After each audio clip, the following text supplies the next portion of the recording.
My mother taught me how to sew when I was really young because I didn't like anything in the shops, even when I was really small.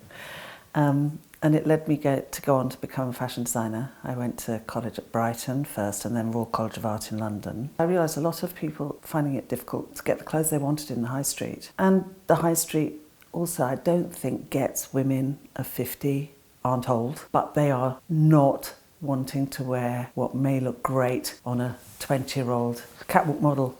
One day somebody just said, publish your own dressmaking patterns. And I thought, why would I do that? I never buy dressmaking patterns. And then I thought, actually, there's a reason why I don't buy dressmaking patterns, because they're not fashionable, they don't relate to me, and there must be an awful lot of people that think that. So there's a gap in the market. I think Sewingbee's been great, Sewingbe, because it's encouraged people to see dressmaking as actually something you could do as a hobby. I think the benefits you have when you're in your 50s is that you've got such a lot of knowledge.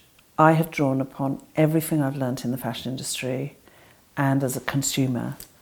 And when I've helped other people build brands, I brought all of that knowledge. And that was the only way I could do it, with the focus and the speed that I knew what my weak points were. So that's where I had my team, as it were, behind me that I've called upon to support me in that.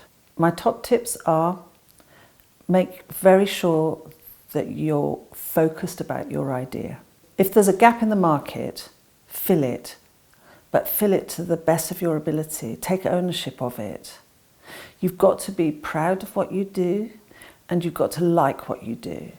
And if you don't like what you do, why would anybody else like it? I don't know if it's a mistake. I think it's probably what happens to most people in business when they're starting out, and probably it'll continue. Cash flow is a problem. The banks don't support you at all. It's a holding place for money. I don't see them as anything other than that.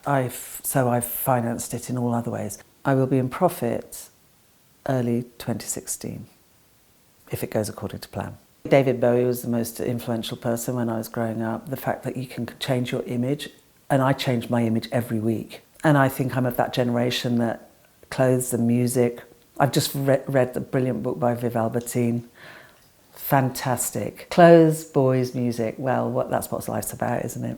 And it doesn't change even when you're in your 50s.